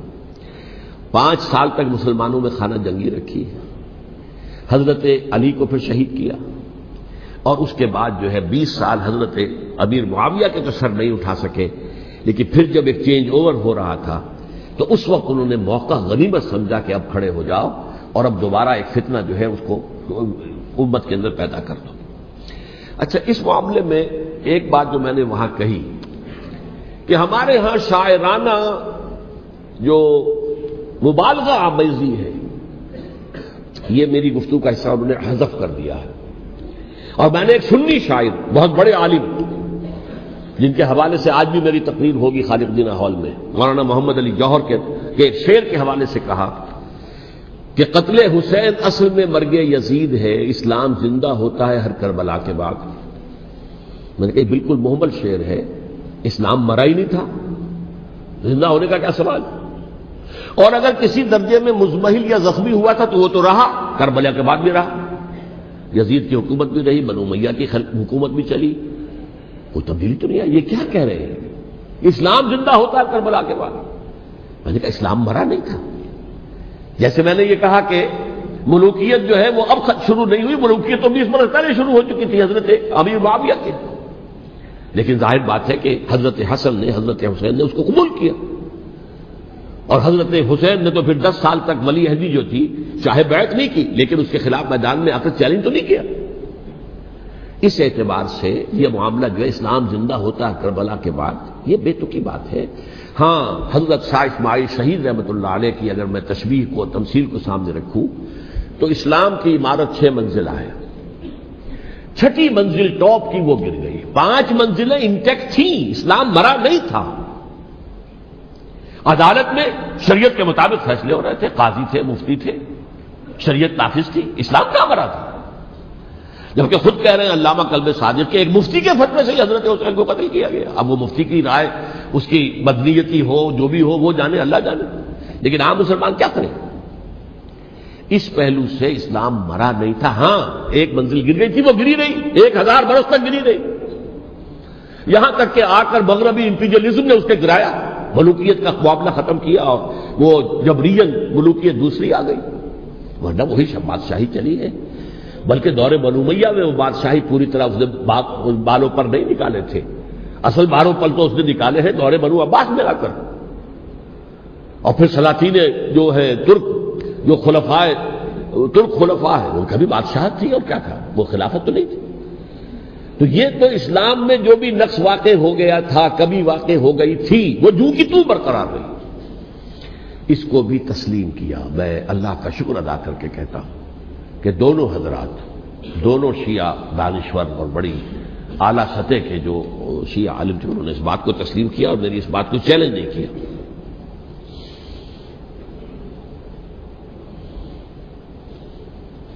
اصل میں تیسری بات میں نے یہ کہی کہ دیکھیے حضرت حسین رضی اللہ تعالی عنہ کی اس شہادت کے بعد، اس کے بعد واقعہ حرہ بھی ہوا جو واقعہ کربلا سے بھی بعض اعتبارات سے زیادہ بھیانک اور زیادہ گھناؤنا واقعہ بنو امیہ کی تاریخ ہے، جس کو لوگ جانتے ہی نہیں.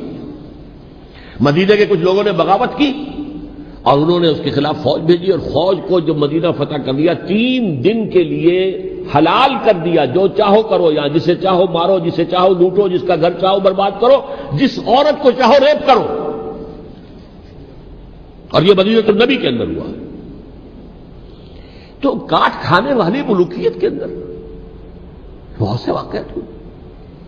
عبداللہ ابن زبیر کھڑے ہوئے، انہوں نے حکومت قائم کی تھی، لیکن یہ کہ وہ تو 6 سال کے لیے کامیاب بھی رہے، ایک حکومت قائم کی، بنو امیہ کے ہاتھ پر بیٹھ نہیں کی، بالآخر ان کی حکومت بھی ختم ہو گئی.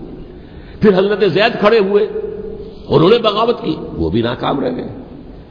پھر بنو عباس میں کھڑے ہوئے حضرت نفس زکیہ، حضرت حسن رضی اللہ تعالیٰ عنہ کی اولاد میں سے، وہ بھی ناکام ہو گئے، شہید ہو گئے. پھر یہ سمجھ لیا گیا کہ اب یہ جہاں تک 6ٹھی منزل ہے وہ تو دوبارہ تعمیر نہیں ہو سکتی. یہ تو جس کی لاٹھی اس کی بھینس، جس کے پاس طاقت ہوگی اس کی حکومت ہوگی، جس کا قبیلہ زیادہ قوی ہوگا، جس قبیلے میں زیادہ عصبیت ہوگی، مضبوط ہوگا، متحد ہوگا، طاقتور ہوگا، اسی کی حکومت ہوگی. البتہ اس کے نیچے لوگوں کے اخلاق کی اصلاح کرو. صوفیاء کرام نے وہ کام اپنے ذمے لیا، اور بالکل وہی کام ہے کہ جو ائمہ اہل بیت کرتے رہے.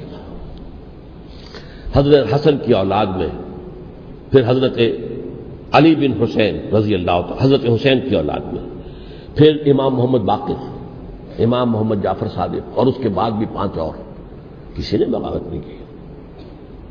جیسے علماء کرام کام کر رہے تھے اور جیسے صوفیاء کرام کام کر رہے تھے، ایسے ہی وہ مسلمانوں کی علمی تربیت، روحانی تربیت و تزکیہ کر رہے تھے. کسی نے حکومت کو چیلنج نہیں کیا. نوٹ کر لیجیے اس بات کو. حضرت علی نے بھی چیلنج نہیں کیا تھا, حضرت حسن نے چیلنج نہیں کیا, خود صلح کر لی. تو ائمہ اہل بیت جو 12 یہ گنتے ہیں, جن میں سے آخری جو ہے حضرت مہدی کو تو ابھی ظاہر ہونا ہے, ان کے عقیدے کے مطابق وہ روح پوش ہیں, وہ ظاہر ہوں گے. لیکن 11 حضرات کے بارے میں یہ کہ حضرت حسین کے سوا کسی نے بھی چیلنج نہیں کیا وقت کے نظام میں, اور حضرت حسین نے بھی اس مغالطے پر کیا کہ کوفی ساتھ دیں گے, اور یہ موقع ہے کہ یہ جو چھٹی منزل اسلام کی گر گئی ہے اسے دوبارہ تعمیر کر دیا جائے. انہوں نے خلافت کا دعویٰ نہیں کیا تھا, یہ انہیں عوام کو مغالطے میں مبتلا کیا گیا کہ یہ خلافت کا مدعی ہو کر سامنے آیا. جیسا کہ میں نے آپ سے کہا تھا, امیر معاویہ نے حضرت علی کے عہد خلافت میں کبھی خلافت کا دعویٰ نہیں کیا, مدعی خلافت نہیں تھے. وہ تو یہ کہتے تھے کہ قاتلان حسین جو ہے, قاتلان عثمان کو سزا دو, قصاص دو, بس. اسی طرح حضرت حسین نے بھی, اب دیکھیے اس ضمن میں اس میں کوئی شک نہیں ہے, حضرت حسین رضی اللہ تعالی عنہ کی جو شہادت ہوئی ہے, ان کے ساتھیوں کی, اعزاء و اقارب کی, تاریخ انسانی میں یہ عزم, ہمت, شجاعت, مثابرت, صبر, استقلال, استقامت, اس کی بہت روشن مثال ہے, بہت روشن مثال ہے, بہت روشن مثال ہے. لیکن اس سے تاریخ کی رفتار پر کوئی اثر نہیں پڑا. وہ جو ملوکیت آ گئی تھی وہ اور گہری سے گہری ہوتی چلی گئی. واقعہ کربلا کے بعد تو واقعہ ہررا ہوا میں نے گنوا دیا, اس سے زیادہ تو میرے خیال میں کہ اور ہمارے لیے لائق شرم جو ہے کوئی واقعہ ہے ہی نہیں اس پہلو سے. لیکن حضرت حسین کا ایک, اب ان کو یہ کہ میں مطلب یہ کہ اگر میں ان کے ہاتھ پر بیعت کر لیتا ہوں, جو کہ اس وقت سامنے موجود تھے, کہ یزید کی بیعت تمہارے ہاتھ پر کرتا ہوں, تو گویا کہ اپنے آپ کو سرنڈر کر دیتے. وہی خطرہ جو امیر معاویہ کو تھا کہ مجھے وہ تو پہنچنے بھی نہیں دیں گے علی تک رضی اللہ تعالیٰ عنہ, اور مجھے پہلے ہی شہید کر دیں گے. یہی خطرہ حسین کو تھا رضی اللہ تعالیٰ عنہ کہ مجھے یزید تک پہنچنے نہیں دیں گے, پہلے قتل کر دیں گے. اور ویسے بھی یہ ایک شرافت, مروت اور حمیت اور غیرت اور عزت نفس کا تقاضا بھی تھا کہ بھائی معاملہ ہے یزید کا, میرا مجھے وہاں جانے دو, اللہ اللہ خیر سے نہ, یو کین اسکورٹ می, میرے دائیں بائیں چلو تاکہ میں کہیں اور بھاگ نہ جاؤں تمہارے خیال میں, مجھے وہاں پہنچا دو, میں وہاں پہ جا کر سے معاملہ کر لوں. لیکن انہوں نے قتل کیا. اصل قاتلان کوفی, وہی سبائی. البتہ یہ ہے کہ اس واقعے کی جو یادگار ہے اس میں کوئی شک نہیں ہے کہ اس نے مسلمانوں میں سے ایک گروہ کے دل میں قربانی اور شہادت کا جذبہ بہت پیدا کیا, اس میں کوئی شک نہیں. اور جس طریقے سے کہ عاشورہ محرم میں یاد منائی جاتی ہے, جس طریقے سے اس نے اہل تشیع کے اندر قربانی کا جذبہ بے انتہا پیدا کر دیا. اگرچہ وہ جذبہ بروئے کار نہیں آتا, اس لیے کہ ان کے ہاں یہ عقیدہ ہے, یہ طے ہے کہ جب تک حضرت مہدی ظاہر نہیں ہوں گے ہم کسی کے خلاف بغاوت نہیں کریں گے. یہ پوری تاریخ میں ان کا معاملہ رہا, تمام جو ہے ائمہ اہل بیت کا معاملہ رہا. جب تک مہدی نہیں آتے, keep sitting and keep waiting, wait and see, that's all. یہ تو خمینی صاحب نے کیا ہے, آیت اللہ خمینی صاحب نے, کہ انہوں نے یہ ایران کے شیعوں کو باور کرایا کہ بھائی جب آئیں گے حضرت مہدی آ جائیں گے, لیکن ہم اب ہاتھ پر ہاتھ رکھ کر بیٹھے رہیں, باطل کو چیلنج بھی نہ کریں. ہمیں کچھ تو کرنا چاہیے, وہ ہاتھ پاؤں ہلانے چاہیے, اور کچھ نہیں تو مہدی کا راستہ جو ہے صاف کرنا چاہیے, تمہید کرنی چاہیے, ان کے راستہ ہموار کیا جائے. تو یہ ان کی بڑی عظمت ہے آیت اللہ خمینی صاحب کی کہ اہل تشیع ایران کے جو ہے ان سے انہوں نے یہ بات منوا لی کہ ہم بالکل انرٹ نہیں بیٹھے رہیں گے, بلکہ اب انہیں نائب امام قرار دے کر, اور ولایت فقیہ کے فلسفے کے حوالے سے, یہ دو چیزیں ان کی جو ہیں بنیادی فلسفے کی ہیں, وہ اس وقت میرا موضوع نہیں ہے. انہوں نے عوام کو ایسا کھڑا کیا ہے کہ 20,000 سے لے کر 30,000 کے درمیان انسانوں نے جانیں دے دی. عورتوں کے جلوس نکلے, شیرخوار بچہ گود میں ہے عورت کے, اور گولی کھا رہی ہے, مر رہی ہے, گر رہی ہے. آپ سوچئے زندگی کتنی عزیز ہوتی ہے, اور شیرخوار بچے کے لیے ماں کی جو زندگی ہے, اس ماں کو اپنی زندگی کتنی عزیز تر ہوگی کہ اپنے لیے نہیں تو اس بچے کے لیے مجھے جینا ہے. لیکن نہیں, گولیاں کھائیں, گری. یہ جذبہ انہی میں ہے. واقعہ یہ ہے کہ اہل سنت کے اندر یہ جذبہ نہ ہونے کے برابر ہے. یہ میں واشگاف الفاظ میں کہہ رہا ہوں. پورے عالم اسلام میں صرف شیعہ ایران ایسا نکلا ہے کہ جس نے بادشاہت کا خاتمہ کیا. باقی سعودی عرب میں بادشاہت بیٹھی ہوئی ہے، ڈٹ کر بیٹھی ہوئی. اربوں ڈالر کا ایک ایک محل بنتا ہے ان بادشاہوں کا، اور سنی سن ہے، سن کوئی حرکت نہیں. وہ تو اب جو حرکت ہو رہی ہے وہ اینٹی امریکن حرکت ہے جو ہو رہی ہے. وہ در حقیقت وہ مسئلہ بالکل دوسرا ہے جو اس وقت ہو رہا ہے، لیکن یہ کہ عالم اسلام میں کوئی تحریک ایسے نہیں اٹھی. یہ اہل تشیع میں ہے جو بالکل استثنائی بات ہے کہ انہوں نے جو ہے ایک ایسا بادشاہ جس کو کہا جاتا تھا کہ اس کا جو اسلحہ خانہ ہے وہ ایشیا میں سب سے بڑا اسلحہ خانہ ہے، جو 2500 سالہ پرانی جو ایک عظمت تھی ایران کی، اس کو دوبارہ تازہ اور زندہ کرنا چاہتا تھا. 2500 سالہ برسی اس نے منائی تھی، اس کے لیے ایک شہر آباد کیا تھا کہ خسرو یا سائرس یا ذوالقرنین قرآن مجید کی اصطلاح میں اس کی یادگار بنائی تھی. اور وہ سوچ رہا تھا کہ وہی عظمت دوبارہ ایران کی ہوگی جو کہ خسرو کے زمانے میں تھی، جس کا قرآن مجید میں سورہ کہف کے اندر ذکر ہے. مشرقی فتوحات، مغربی فتوحات، شمالی فتوحات. تو وہ بادشاہ جو اس کو بھاگنا پڑا وہاں قربانی کی وجہ سے. تو یہ جو ہے واقعہ کربلا نے، اس میں کوئی شک نہیں ہے کہ ایک ایسی مشعل روشن کی ہے جس کو کہ ہر شخص کو دیکھنا چاہیے.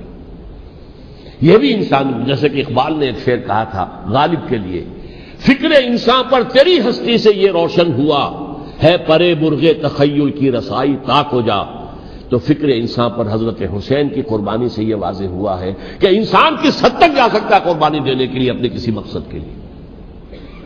مقصد ان کا جو تھا، میں نے اسی لیے آیت پڑھی تھی، معاذ اللہ ثم معاذ اللہ. میں ایک آخری بات جو کہہ رہا ہوں وہ نوٹ کر لیجئے. ایک خاص انتہائی نقطۂ نظر کے عام کیے جانے کی وجہ سے سنیوں میں بھی ایک انتہائی رد عمل پیدا ہوا ہے. Extreme rightist سنیز.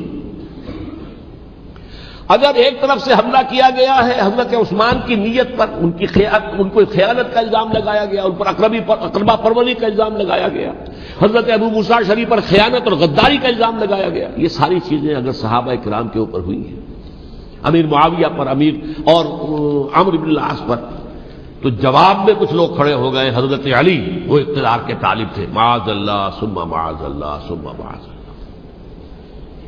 یہ اہل سنت کا موقف نہیں ہے. حضرت حسین اقتدار کے طالب تھے، ہرگز نہیں، ہرگز نہیں، ہرگز نہیں. وہی اصول جو میں نے بتایا تھا سب کے لیے لاگو رہے گا. وہ امیر معاویہ کے لیے ہے تو حضرت علی کے لیے بھی، حضرت حسین کے لیے بھی ہے. کہ نیک نیت ہے، آپ ان کی کسی رائے سے اختلاف کر سکتے ہیں لیکن ان کی نیت پر حملہ نہیں کریں گے. نیت پر حملہ کریں گے آپ کا ایمان بالرسالت جو ہے وہ مجروح ہو جاتا. یہ رسول کے ساتھ بھی ہے، رسول نے ان کا تزکیہ کیا، یتلو علیہم آیاتہ ویزکیہم، اس کا سارا عمل محمد کا کیا ہوا ہے صلی اللہ علیہ وسلم. تو صحابی کے معاملے میں یہ ہمارے ہاں ان کو اہل سنت جو ہے جو معتدل مزاج کے، اور اکثریت ان کی، یہ تو چند لوگ ہیں ذرا قلم چلا لیتے ہیں تو ان کی بہت سی کچھ چھوٹی چھوٹی کتابیں بھی شائع ہو گئی ہیں بہت، لیکن انہیں اہل سنت نے قرار دیا ناسبی یا خارجی. جیسے خوارج نے کہا تھا حضرت علی بھی کافر ہے اور حضرت امیر معاویہ بھی کافر ہیں، حضرت عمرو بن العاص بھی کافر ہے، معاذ اللہ ثم معاذ اللہ. ایسے ہی کچھ لوگ حضرت حسین پر بھی الزام لگاتے ہیں کہ اقتدار کی حوث اور طلب کے اندر انہوں نے یہ سارا سفر کیا تھا، اور بس یہ ہے کہ وہ جو بازی تھی وہ ہار گئے. اللہ اللہ خیر صلی اللہ، اس سے آگے کیا ہے معاملہ؟ نہیں، معاذ اللہ ثم معاذ اللہ. اسی لیے میں نے آیت آج جو پڑھی تھی ایک اور جو بہت بظاہر آپ کو معلوم ہوئی ہوگی، غیر متعلق ہے میرے آج کے عنوان سے، تلک الدار الآخرۃ نجعلھا للذین لا یریدون علوا فی الارض ولا فسادا. یہ سورہ قصص کے آخری آیات میں سے. دیکھو یہ آخرت کا گھر جو ہے وہ ہم خاص کر دیں گے ان لوگوں کے لیے جو اس زمین میں اپنے اقتدار کے طالب نہیں ہوتے. زمین میں اقتدار کے طالب ہوگے فساد ہو جائے گا. تم بھی طالب، میں بھی طالب، جھگڑا ہوگا، لڑائی ہوگی، دنگا ہوگا، فساد ہوگا. تلک الدار الآخرۃ نجعلھا للذین لا یریدون علوا فی الارض ولا فسادا. جو لوگ زمین میں اپنے اقتدار کے طالب اور اس کے نتیجے میں فساد پیدا کرنے والے نہیں ہیں، ان کے لیے ہم نے آخرت کا گھر خاص کیا ہے. والعاقبۃ للمتقین، اور عاقبت جو ہے، انجام کار، آخرت جو ہے وہ تو متقیوں کے لیے ہے. اسی میں آئیں گے سب صحابہ کرام، خواہ وہ حضرت علی ہے رضی اللہ تعالیٰ عنہ، اور خواہ وہ حضرت امیر معاویہ ہیں، حضرت عثمان ہیں رضی اللہ تعالیٰ عنہما، خواہ حضرت حسن ہیں، حضرت حسین ہیں رضی اللہ تعالیٰ عنہما، خواہ عبداللہ ابن زبیر ہے، خواہ عبداللہ ابن عباس ہے، خواہ عبداللہ ابن عمر ہے رضی اللہ تعالیٰ عنہم اجمعین۔ اس اصول کو سامنے رکھ کر اختلاف آپ کر سکتے ہیں کسی سے بھی، لیکن کسی کی نیت پر حملہ کریں گے تو اصل میں آپ کا ایمان بالرسالت مجروح ہو جائے گا۔ علی کو نبی اکرم صلی اللہ علیہ وسلم نے اپنا نائب بنا کر چھوڑا تھا جب غزوہ تبوک میں جا رہے تھے مدینے میں۔ حضرت علی نے کہا بھی کہ مجھے آپ عورتوں کے ساتھ بٹھا کے جا رہے ہیں۔ فرمایا تمہارا مقام میرے ساتھ وہی ہے جو موسیٰ کے ساتھ ہارون کا تھا۔ ہارون کو چھوڑ کر گئے تھے نا یہودیوں کے پاس جب گئے تھے تورات لینے کے لیے، تو تمہارا وہی مقام ہے میرے ساتھ۔ تو یہ حضرت علی ہے رضی اللہ، ان کے بارے میں میرا ان کی کیا عظمت میری نگاہ میں۔ تو یہ 3 کتابچے ہیں، مجھے نہیں معلوم تیسرا یہاں ہے یا نہیں ہے، بہرحال آپ لوگوں کو ریکمینڈ کر رہا ہوں کہ ان کا مطالعہ کریں۔ اب یہ کہ آخری بات یہ کہ اصل ہمارے کرنے کا کام کیا ہے۔ دیکھیے کیوں نہیں کیا کسی نے بھی خروج کا معاملہ، وہ میں واضح کر چکا ہوں، بغاوت نہیں کی۔ کیوں؟ ایک تو ریاست اور حکومت میں فرق نہیں تھا، ذرا کھڑا ہو اور وہ باغی قرار پائیں گے، واجب القتل ہو جائیں گے، فتوے کی زد میں آ جائیں گے، یہ معاملہ تھا۔ اور دوسرے یہ کہ عمارت پوری گری نہیں تھی، ایک منزل گری تھی نا۔ آج ہم کہاں کھڑے ہیں؟ پوری عمارت گری ہوئی ہے، نہ شرعی عدالتیں ہیں، نہ شرعی فیصلے ہیں، نہ احکام الہی نافذ ہیں، نہ حدود اور قصاص کے معاملات، کچھ بھی نہیں۔ ہمارا فرض کیا ہے؟ حضرت حسین کی مدح کرتے رہیے، تعریف کرتے رہیے، صحابہ کرام کی مدح کرتے رہیے، مدح صحابہ، اس کے لیے مجلسیں قائم ہو رہی۔ بھائی کر کیا رہے ہو؟ تھے تو آبا وہ تمہارے ہی، مگر تم کیا ہو؟ ہاتھ پر ہاتھ دھرے منتظر فردا ہو۔ تلک امۃ قد خلت لہا ما کسبت ولکم ما کسبتم۔ وہ تو ایک امت تھی جو چلی گئی، اللہ کے ہاں پہنچ گئے، جو کچھ انہوں نے کمایا وہ ان کے لیے، تمہارے لیے نہیں ہے۔ تمہارے لیے وہ ہوگا جو تم کماؤ گے۔ ہمارے لیے راستہ اب یہی ہے کہ خلافت راشدہ کے مکمل نظام کو اثر نو قائم کرنے کے لیے منہج انقلاب نبوی کو اختیار کریں۔ میری کتاب اس پر، کیسٹس اس پر، آڈیو کیسٹس، ویڈیو کیسٹ، سی ڈیز، نہ معلوم ڈی وی ڈی، سب کچھ موجود ہے۔ سیرت النبی پر تو میں عرض کر چکا ہوں، فلسفہ سیرت النبی سمجھنا ہے تو میری کتاب پڑھیے، ورنہ سیرت النبی آپ پڑھ لیں گے، واقعات معلوم ہو جائیں گے، فلسفہ سیرت سامنے نہیں آئے گا۔ اس کا آپ مطالعہ کریں گے میری کتاب سے۔ اور دوسرے یہ کہ یہ خلافت قائم کرنے کے لیے جو جد و جہد ہم کر رہے ہیں، تحریک خلافت پاکستان جس کا میں داعی ہوں ادنا سا، وہ تنظیم نہیں ہے، میں اس کا امیر نہیں، وہ ایک تحریک ہے۔